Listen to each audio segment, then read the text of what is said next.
오늘 본문의 말씀을 좀 듣기 전에 잠깐 맥추절이 뭔가에 대해서 간단히 좀 설명을, 우리 주일학교 아이들도 있기 때문에 설명 좀 드리고, 오늘 설교의 제목은 하프타임에 드리는 감사인데 그 부분에 대해서 이제 말씀을 좀 전하도록 하겠습니다. 여러분, 맥추절이라고 하면 이 맥자가 밀맥자 또 보리맥자 그렇게 사용을 하죠. 그래서 이 맥추절은 밀을 추수하고 나서 하나님께 감사를 드리는 절기입니다. 그런데 이 맥추절은 유대 땅에 가면 제일 먼저 곡식을 거두는 절기가 초실절이라는 절기가 있어요. 온 땅이 다 한꺼번에 미리 자라는 게 아니라 좀 더 따뜻한 곳에는 더 빨리 자라겠죠. 그래서 처음 익은 곡식을 가지고 하나님 앞에 드리는 절기가 초실절입니다. 그 초실절은 유월절 있는 무교절 그 주간에 안식일이 지난 바로 그 다음 날에 이제 드리게 되는데, 어쨌든 초실절을 드리고 나서 50일쯤 되는 날이 맥추절이에요. 또는 그래서 77절이라고도 부르는데 이것은 7749 그렇게 계산을 하고, 거룩한 이 완전한 수인 7과 완전한 수인 7이 곱해져서 7749, 그 다음에 50일째. 그래서 77절 또는 50일째라 해서 오순절, 그리고 밀을 추수한다고 해서 맥추절, 그렇게 우리가 부릅니다. 신약에서는 이 맥추절, 오순절, 이날에 어떤 일이 있었냐면 성령이 임하시는 사건이 있었죠. 그래서 오순절, 신약의 오순절은 성령 강림절로 그렇게 우리가 지키게 되는 거죠. 그래서 오늘 사실은 맥추절 절기상 보면 우리가, 여러분, 부활절이 지난 지가 한참 지났잖아요. 그래서 지난번에 우리가 성령 강림절이 있었습니다. 성령 강림절 그때를 지켜야 되는데 우리 한국교회는 7월 첫 주에 성령 강림절로 지키는 것이 아니라 이날을 맥추절로 그렇게 지키고 있다는 것이죠. 왜 그렇게 지킬까? 그것은 지난 반년 동안에 하나님 주신 은혜들을 기억하면서 우리 남은 반년 동안을 또 하나님 앞에 더 감사로 살아가도록 하기 위한 그런 또 계획이 있어서 7월 첫 주를 맥추 감사절기로 지킨다는 것을 기억하면서 오늘 말씀을 함께 들으며 은혜 나누면 좋겠습니다. 이제 말씀을 증거하도록 하겠습니다.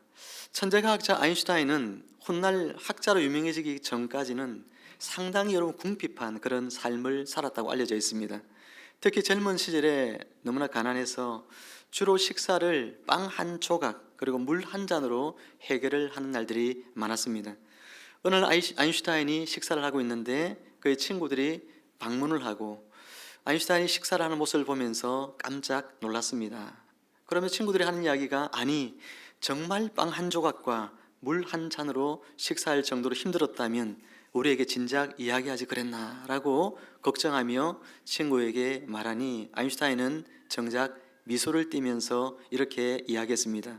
무슨 소리야, 나는 지금 만찬을 즐기고 있다네. 나는 지금 소금, 설탕, 밀가루, 베이킹 파우더 그리고 달걀에 물까지 곁들여서 풍성하게 식사를 하고 있는 중이라네.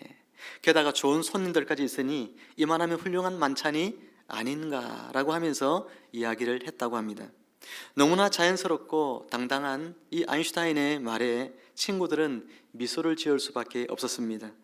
아인슈타인은 작은 것에도 감사할 줄 아는 그런 마음이 있었고, 힘든 상황이 있었어도 웃음으로 승화시킬 수 있는 유머 감각을 지닌 그런 인물이었습니다. 힘든 시절은 누구에게나 다 있습니다. 어렵고 가난한 시절이 있습니다. 괴롭고 고통스러운 시절이 있습니다. 그러나 그 시절들을 어떻게 보내느냐에 따라서 때로는 세상을 바꾸는 위대한 승리자, 오늘 아인슈타인과 같은 그런 인물도 또한 될 수 있다는 사실을 우리는 기억해야 하겠습니다. 오늘은 밀을 추수하게 하신 하나님께 감사를 드리는 맥추 감사절기입니다. 한국교회는 전통적으로 7월 첫 주에 이 절기를 지킴을 통해서 앞으로 남아있는 반년 동안 하나님 앞에 우리가 더 풍성히 감사의 제목을 가지고 살아가도록 우리가 하기 위하여 7월 첫 주에 맥추 감사 절기로 지킵니다. 저는 오늘 이 하프타임에 드리는 감사라는 제목으로 맥추 감사 절기의 의미를 살려서 함께 말씀의 은혜를 나눌 때에 저와 여러분의 삶에 주님 주시는 감사의 향기로운 제물들이 여러분 우리 마음 가운데 더 풍성하게 나타나게 되기를 주님의 이름으로 축복을 드립니다. 사랑하는 성도 여러분, 어떻게 하면 오늘 우리는 감사의 삶으로 우리의 인생을, 우리의 삶을 가득히 채워갈 수가 있을까요? 세 가지 이야기를 오늘 간단히 나누고자 합니다. 첫 번째는 주신 은혜들을 기억할 때입니다. 영어에는 감사하다는 단어와 또 생각하다라고 하는 단어가 같은 어원에서 나왔습니다. 여러분, 감사가 영어로 thank라고 하잖아요, 그죠? 생각하다는 think라고 이렇게 이야기합니다. 알파벳 철자 하나가 다를 뿐이죠. 여러분, 감사는 어디에서 나옵니까? 생각할 때 감사가 나옵니다. 무엇을 생각합니까? 하나님이 내 삶에 주신 은혜들을 생각할 때에 그 은혜들을 계산해 보면 내가 하나님 앞에 감사하지 않을 수가 없다는 것이죠. 그런데 사람들은 감사를 너무나 쉽게 잊어버리는 것 같습니다. 대학생 스펜스는 낮잠을 자다가 갑자기 엄청난 충격음을 듣습니다. 창문을 열어보니까 미시건 호수의 커다란 바위에 유람선이 충돌을 했고, 그리고 수백 명의 사람들이 물에 빠져서 허우적거리고 있었습니다. 수영 실력이 뛰어났던 대학생 스펜서라는 이 인물은 곧바로 미시간 호수에 뛰어들어서 거기에서 17명의 사람들을 살리게 됩니다. 그러나 그때 너무나 힘을 많이 쏟았기 때문에 이후에 큰 병을 앓게 되고 7년이 지난 32살의 젊은 나이에 그날의 후유증을 견디지 못하고 결국은 숨을 거두게 되었습니다. 이 스펜스가 했던 활약을 기억하고 있었던 지역의 신문 기자가 그가 세상을 떠나기 얼마 전에 그를 찾아가서 스펜스에게 이런 질문을 했습니다. 당신이 구해준 17명의 사람들이 당신이 지금 이렇게 아파서 다 죽어간다는 소식을 들으면 참으로 마음이 아프겠습니다. 그랬더니 이 질문에 스펜스는 씁쓸한 표정으로 이런 대답을 합니다. 17명의 사람 중에 나에게 고마움을 표시한 사람은 어린 소녀 단 한 명뿐이었습니다. 작년까지 한 번도 빼먹지 않고 매년 감사 편지를 보내줍니다. 하지만 다른 16명의 사람들에게는 아직도 아무런 연락을 받지 못했습니다. 그래도 한 소녀의 감사 때문에 내가 한 일을 후회하지는 않습니다. 여러분, 성경에도 똑같은 이야기가 있습니다. 누가복음 17장에 보면 10명의 나병 환자가 나오는데 그 나병 환자들이 예수님께 나와 자신의 병을 고쳐달라고 합니다. 여러분, 나병이라는 병은 우리가 암이 걸리고 여러 가지 중한 병에 걸린 것보다 훨씬 더 극한 고통을 느끼게 되는 병이 나병입니다. 왜냐하면 다른 병은 그냥 병 자체로 고통을 느끼지만 나병은 유대 공동체, 여러분 이스라엘 공동체는 하나님을 믿는 그런 공동체잖아요. 그런데 이 나병은 하나님께로부터 벌을 받아서 생긴 병이라는 그런 오명이 씌워져 있기 때문에 하나님에게서도 버림받았다. 여러분, 그 생각을 가지게 될 때에 얼마나 큰 고통이 있는 줄 모릅니다.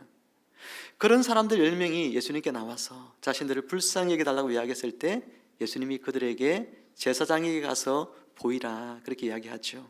제사장에게 가는 동안에 그들은 병이 나았습니다. 하지만 예수님께 나와서 하나님께 영광을 돌리고 예수님께 감사를 표한 사람은 사마리아 사람 한 사람뿐이었다. 성경은 그렇게 기록하고 있습니다. 세상의 어떤 병보다도 극한 질병인 이 나병이 고침받아 새로운 삶을 살게 되었지만, 그러나 예수님께 감사를 드리며 그 은혜 앞에 머리 숙인 엎드리며 그분께 절한 사람은 한 사람밖에 없다는 것이 우리에게 무엇을 이야기합니까? 그만큼 우리가 하나님께 받은 은혜를 쉽게 잊어버리고 감사하지 못하는 삶으로 우리가 살아가게 되는 일이 얼마나 많은가 하는 것을 가르쳐 주는 것이죠. 신학자 콘라드는 우리에게 이런 이야기를 했습니다. 거듭나지 못한 사람에게는 감사가 없다. 여러분, 거듭나지 못한 사람에게는 감사가 없다. 반대로 이야기하면 무슨 이야기죠?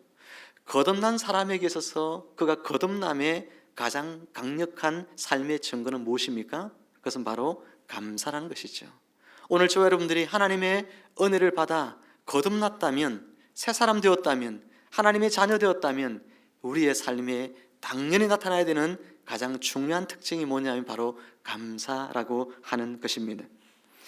12절 말씀을 우리 같이 한번 읽어볼까요? 오늘 본문 12절입니다. 시작.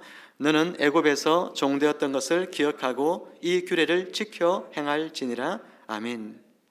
하나님은 이스라엘 백성들에게 너희가 이전에 애굽에서 종되었던 것을 기억하라고 당부하셨습니다. 그들이 그곳에서 고생의 떡과 고생의 물을 먹던 그 힘들었던 시절들을 돌아보면서 지금은 그때와 비교할 수조차 없이 이제는 자유인이 되어 가나안 땅이라는 하나님이 약속하신 땅에 들어와서 이 땅에서 농사짓고 살면서 하나님이 주신 이 풍성한 지금 추수를 가지고 오늘 하나님 앞에 예배하러 나와 있는 너희들아, 너희들이 과거에 고생했던 그때를 잊어버리면 안 된다. 하나님이 너에게 어떤 은혜를 베푸셨고 얼마나 큰 사랑을 베푸셔서 오늘 지금 너희가 누리고 있는 이 모든 축복이 바로 하나님께로부터 왔음을 기억하고 하나님께 감사하는 삶을 살라고 그들에게 당부를 하셨습니다. 오늘 우리도 마찬가지죠. 우리도 지난날을 돌아보고 감사하는 자가 되어야 합니다. 예수님이 오시기 전과 예수님이 오신 이후로 세상은 양분되어집니다. 역사가 나뉘어집니다. 우리 인생도 마찬가지입니다. 우리 인생에 예수님을 만나기 전과 만난 이후의 삶은 너무나 확연히 달라진 삶을 살고 있습니다. 예수님 만나기 전에 우리는 사단에게 매여 종살이하던 사람들이었습니다. 사단이 이끄는 대로 세상의 풍속을 쫓으며 세상 사람들이 추구하던 그 삶을 살다가 결국은 나중에 죽으면 영원한 멸망의 길로 갈 수밖에 없는 그런 인생이 바로 우리들이었습니다. 인생을 살면서도 진정한 행복, 참된 기쁨이 뭔지도 몰랐고 우리 삶에 어떤 것이 소망이 되는 줄도 알지 못한 채 내가 이 땅에 왜 태어났는지 어디로 가고 있는지 자신의 존재에 대해서도 전혀 알지 못한 채 그렇게 무의미하게 하루하루를 살아갈 수밖에 없었던 인생들이었습니다. 그런 우리가 예수님 만남으로 우리가 어디서부터 왔는지를 알게 되었습니다. 우리가 얼마나 하나님의 사랑을 받는 존재인지를 깨닫게 되었습니다. 하나님의 자녀의 영광을 회복하게 되었고 이 땅에서 참된 행복, 진정한 기쁨이 어디서부터 오는지를 우리는 깨닫게 됩니다. 그리고 인생의 소망이 누구를 통해서 오게 되는지를 발견하게 된 사람들, 바로 그리스도인들이죠. 오늘 저와 여러분들이 하나님의 자녀로서 누리는 모든 영광이 우리에게 주어졌고 죽어서는 영원한 하나님의 나라를 우리가 선물로 받게 된다는 사실들을 우리가 기억하게 될 때에 여러분 어찌 우리가 하나님 앞에 감사하지 않을 수가 있겠느냐 하는 것입니다. 그러므로 사랑하는 성도 여러분, 하나님께서 우리 인생 가운데 베푸신 은혜들을 기억하는 저와 여러분들이 되기를 주님의 이름으로 축복합니다. 지난 반년 동안 여러분의 삶 가운데 하나님이 어떤 은혜로 하나님이 여러분에게 베풀어 주셨는지 여러분 그 은혜를 잊지 않고 기억함으로 말미암아 하나님 앞에 감사함으로 오늘 이 예배 자리로 나아가고 그리고 여러분의 삶에 더 많은 감사로 가득히 채워지는 복된 인생이 되어지기를 주님의 이름으로 축원을 드립니다. 두 번째로 우리의 삶을 감사로 가득하게 채우기 위해서는 어떻게 해야 할까요? 함께 나누며 살라고 성경은 우리에게 가르쳐 줍니다. 감사는 함께 나누며 살 때에 더욱 풍성해집니다. 하나님은 밀 추수를 통해서 주신 풍성한 추수의 축복을 함께 나누라고 말씀하셨습니다. 누구하고 나누어야 할까요? 오늘 11절 말씀에 보면 너와 네 자녀와 노비와 네 성중에 있는 레위인과, 첫 번째는 레위인, 전임 사역자들을 말하는 것이죠. 목회자들을 말하는 것입니다. 두 번째는요, 너희 중에 있는 객과 나누라고 이야기를 합니다. 객이라고 하는 것은 예수 믿지 않는 사람들, 이방인들, 여러분 그런 사람들을 지칭한다고 볼 수 있습니다. 그리고 고아와 과부, 어떤 사람입니까? 너희 공동체 안에 있는 가장 연약한 자들, 그들과 함께 나누라고 이야기를 하고 있다 하는 것이죠.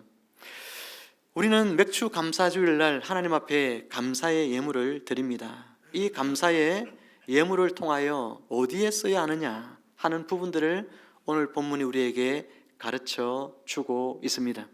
말씀의 사역자를 위하여, 우리 가운데 있는 믿지 않는 자들에게, 또한 어떤 자에게요? 우리 공동체 안에 있는 연약한 자들에게, 그렇게 이 맥주 감사주일 이 절기의 예물을 드려 그렇게 쓰라고 우리에게 가르쳐 주고 있는 것이죠.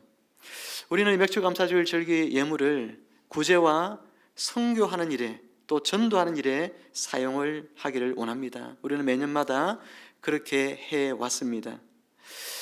우리가 구제를 통하여 믿지 않는 자들뿐만 아니라 믿는 자들 안에서도 연약한 자들을 섬김으로 하나님의 사랑이 이 절기를 통하여 우리에게 모두 다 함께 누려지고 모든 사람이 절기에 즐거워하고 기뻐하도록 하라고 성경은 가르쳐 주고 있습니다. 뿐만 아니라 이 절기를 통해서 우리만 하나님께 감사하고 즐기는 것이 아니라 예수님 믿지 않는 자들, 그들에게 전도하고 또 선교하고 그들에게 이 예물을 사용함을 통해서 저들과 함께 이 절기를 하나님께 영광 돌리라고 이야기하고 있는 것이죠. 여러분, 신약에서 맥주 감사주일은 제가 뭐라고 이야기했습니까? 성령 강림절, 그렇게 이야기 드렸죠. 오순절, 성령 강림절, 이것이 신약의 맥주 절기입니다. 여러분, 성령 강림절은 어떤 특징이 있습니까? 성령 강림절에 수많은 영혼들이 예수님을 믿게 되어졌습니다. 바로 그와 같이 이 맥주 절기의 예물을 통하여 수많은 영혼들이 하나님께로 돌아오게 하는 일들을 위하여서 이 예물을 전도와 선교에 또한 사용하라고 말씀하는 것이죠. 누군가와 무엇을 여러분 나누며 산다는 것, 그것만큼 인생에 보람된 일은 없습니다. 그런데 누군가와 나누려고 하면 어떤 사람들이 여러분 누군가와 나누며 살 수 있을까요? 여러분, 어떤 사람들이 이웃과 나누며 살 수 있을까요? 그것은 지금 자신이 가진 것에 대하여서 감사하는 사람이 여러분 이웃과 나누며 살 수 있습니다. 지금 나에게 충분히 하나님이 주셨다, 내가 누리고 있는 내 삶이 지금 너무나 감사하다, 그런 감사의 고백이 없는 사람은 절대로 다른 사람을 위하여 물질을 드려 그들을 섬기는 일에 사용할 수가 없습니다. 내 삶에 하나님이 주신 것이 너무나 지금 풍성하고 내게 있는 것이 충분하다, 이미 나는 감사할 것이 많다라고 생각하는 사람들만이 하나님께 예물을 드려 그것을 통하여 레위인과 객과 고아와 가부를 위하여서 기꺼이 사용되도록 자신의 이 물질을 하나님께 드릴 수가 있는 것이죠. 아무리 부자라도 지금 자신이 가진 것이 별로 없다고 생각하는 사람들은 절대로 하나님께 내어놓지 않습니다. 여러분, 삭개오 같은 인물들, 또 세리였던 레위 같은 인물들 보면 예수님 만나기 전에 그들의 삶은 계속해서 모을 줄만 알지 남을 위해 베풀고 쓰는 일은 전혀 없었습니다. 왜 그렇습니까? 아직도 자신은 만족이 없기 때문에 그렇습니다. 내게 있는 물질이 부족하다고 생각하기 때문에 그런 거예요. 더 많이 모으고 더 많이 아끼고 그래서 내 삶을 더 준비하고 어떤 계획들을 가지고 있는 사람들은 자신의 물질을 하나님 앞에 내어 드리지 않습니다. 하지만 지금 내가 하나님께 충분히 받았고 내가 충분히 누리고 있다고 생각한다면 하나님 앞에 예물을 드려 그 예물로 구제와 전도와 선교를 위해서 귀하게 쓰여지도록 자신의 것을 기꺼이 내어 드리게 되는 것입니다. 사랑하는 성도 여러분, 오늘 여러분의 삶이 하나님이 주시는 감사로 가득하게 되기를 주님의 이름으로 축원합니다. 여러분의 삶에 어떻게 하면 감사로 가득하고 여러분의 입술에 어떻게 하면 감사의 고백들로 넘쳐나는 삶을 살 수 있을까요? 살면서 날마다 나는 가진 것이 없고 나는 날마다 감사할 것이 없고 나는 늘 불평과 원망만 여러분 하면서 살아가는 그런 사람들이 우리 가운데도 있을 수 있습니다. 그런데 어떤 사람은 늘 하나님께 감사하며 만족하며 살아가는 사람들이 있는 거예요. 어떤 사람들이 여러분 인생의 행복한 삶을 살아갈까요? 날마다 자신의 입술에 감사로 채우고 자신의 삶을 감사로 가득히 채워가는 사람이 하나님 앞에서 날마다 감사의 기쁜 삶을 살아갈 수가 있는 것입니다. 오늘 우리가 하나님 앞에 이와 같은 삶을 잘 살기를 원한다면 내게 주신 은혜들 중에서 하나님 앞에 기꺼이 나의 것을 하나님께 내어 드릴 수 있는 그런 삶을 살아야 하는 것입니다. 연약한 자들을 위하여 섬기고 전도와 선교를 위하여 물질로 섬기는 그런 삶들을 살아갈 때에 하나님은 그런 자의 삶 가운데 더욱더 풍성한 감사의 거리들로 채워 주신다는 사실들을 우리가 기억해야 하는 것이지요. 사랑하는 여러분, 우리가 나누고 하나님 앞에 드릴수록 우리 안에 있는 기쁨은 배가 되어집니다. 이것이 감사의 역설입니다. 잘 섬기는 사람들 보면요, 그분들이 왜 저렇게 잘 섬길까 이런 생각이 들지만 섬기는 자만이 누리는 기쁨이 있기 때문에 그는 알고 있어요. 잘 섬길 때 섬기는 자는 배가의 기쁨을 누립니다. 이것이 감사의 역설이에요. 오늘 우리가 하나님 앞에 잘 섬기고, 오늘 성도들을 잘 섬기고, 이웃들을 우리가 잘 섬기고, 예수 믿지 않는 자들을 우리가 복음으로 잘 섬기며 우리가 나갈 때 그 섬기는 자만이 누리는 배가의 기쁨이 있는데, 이 배가의 기쁨, 역설의 감사를 여러분의 삶 속에서 날마다 누려가는 성도님들이 되시기를 주의 이름으로 축원합니다. 이제 마지막으로 세 번째로 우리의 삶을 감사로 가득히 채우기 위해서 우리는 어떻게 해야 할까요? 하나님께서 내 모든 필요들을 항상 채워주신다는 믿음을 가지고 살아야 합니다. 10절 말씀에서 이렇게 말씀하시죠. 네 하나님 여호와께서 네게 복을 주신 대로. 우리의 모든 성도의 복은 어디로부터 올까요? 하나님께로부터 옵니다. 하나님의 자녀라면, 그러면 하나님께서 그 자녀된 저와 여러분에게 복을 주실까요, 주시지 않을까요? 복을 반드시 주시죠. 여러분들은 하나님이 주신 복들이 있다는 것입니다. 지난 반년 동안 하나님이 여러분에게 주신 복이 가득한 것입니다. 나는 오늘 하나님 앞에 나왔을 때에 나는 받은 복이 별로 없어, 그렇게 말할 수 있는 사람이 우리 가운데 아무도 없다는 사실입니다. 깨닫지 못할 뿐이죠. 그러므로 사랑하는 여러분, 오늘 여러분들이 먹고 살아가게 되는 모든 그 이유는 하나님께서 여러분의 삶의 모든 필요들을 친히 공급하여 주신 결과인 줄 믿으시기를 주님의 이름으로 축복합니다. 어떤 집사님 가정에 굉장히 경제적으로 어렵고 힘든 그런 시절을 보내던 집사님 가정이 있습니다. 그런데 그 집을 생각하면 무엇을 먹고 살까? 어디서 돈이 생겨서 생활을 하게 될까? 여러분, 그런 생각이 항상 제 마음 가운데 들었습니다. 그런데 어느 날 하나님께서 제게 이 말씀들을 깨닫게 하심을 통해서 그 가정을 대해서 어떤 염려도 그치게 되고, 그 가정에 하나님 쌀 보내주세요, 그 가정에 하나님 돈 보내주세요, 그렇게 하는 기도를 멈추게 된 일이 있었습니다. 하나님께서 모든 복을 주신다는 것, 하나님께서 우리의 모든 삶의 필요들을 채워주신다는 것, 그 말씀들을 제가 정말 마음 가운데 믿음으로 받아들이게 되어졌을 때에 하나님이 그 가정을 책임져 주시겠구나, 그 다음부터 정말 저는 염려하지 않았습니다. 그 가정의 경제 상황이 더 안 좋아져도, 더 나빠져도, 상황이 더 나아질 기미가 보이지 않을 때조차도 오히려 마음이 평안해졌습니다. 저는 오늘 저와 여러분들 모두가 하나님이 우리의 인생을 책임지고 계신다는 사실에 대한 믿음을 가지고 살아갈 수 있으면 좋겠습니다.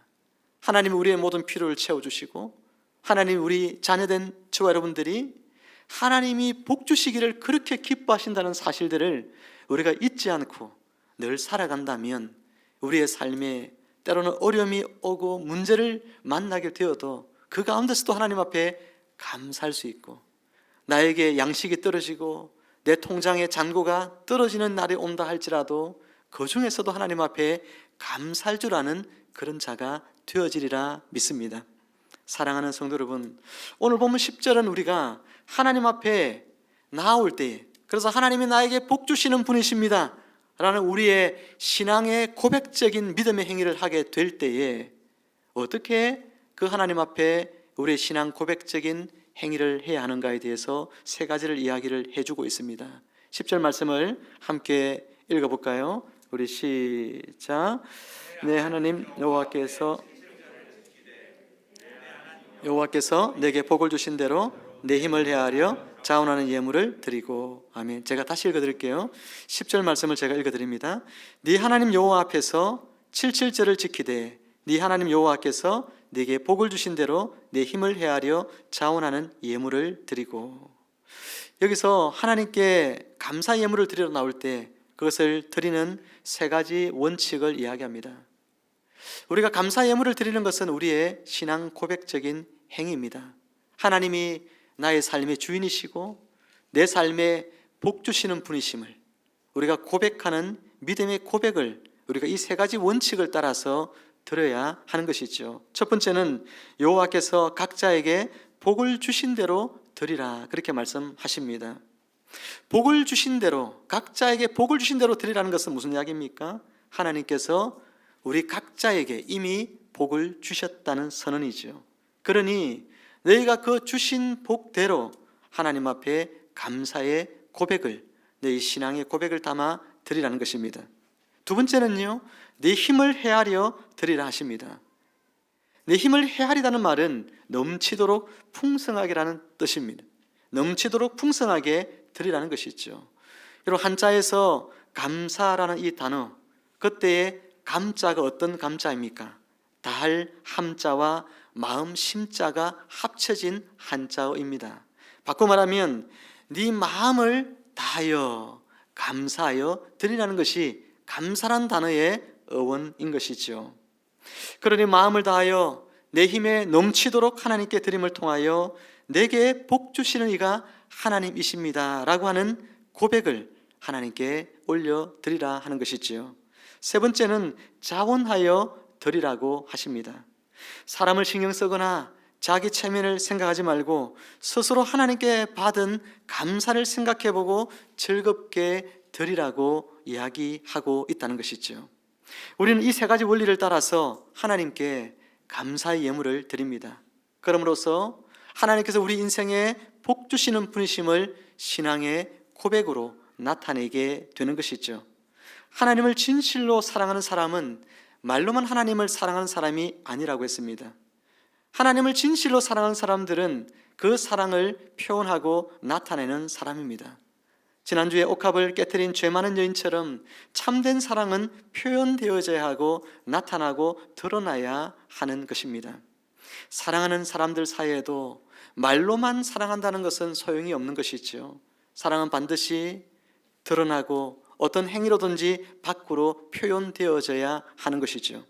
그러니 오늘 우리가 예물을 드릴 때에도 하나님께 받은 은혜와 베푸신 사랑에 대해서 여러분 각자의 신앙 고백을 담아 힘을 다하여 하나님께 표현하고 나타내는 성도님들이 되실 때에 오늘 하나님이 여러분의 삶에 더 많은 풍성한 감사의 제목들로 여러분의 삶을 채워주신다는 사실들을 여러분 기억하면서 오늘 하나님 앞에 내가 할 수 있는 최대한의 표현을 사랑으로 나타내는 여러분 모두가 되기를 주님 여러분 축복합니다. 이제 말씀 맺습니다. 2022년의 하프타임입니다.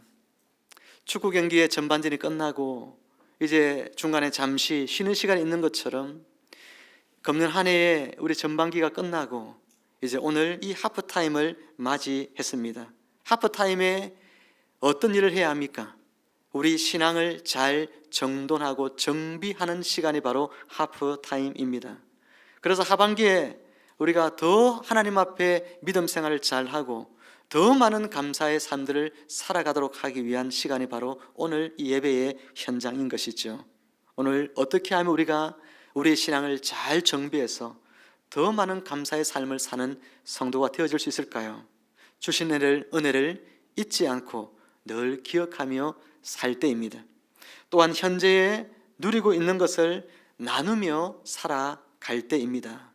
그리고 뿐만 아니라 우리에게 모든 필요를 채워주시는 이가 하나님이심을 우리가 믿으며 살아갈 때입니다. 그러므로 사랑하는 여러분, 이 세 가지 오늘 말씀을 기억하심을 통해서 여러분의 인생이 날마다 감사로 아름답게 채워져 나가시기를 주님의 이름으로 축복을 드립니다.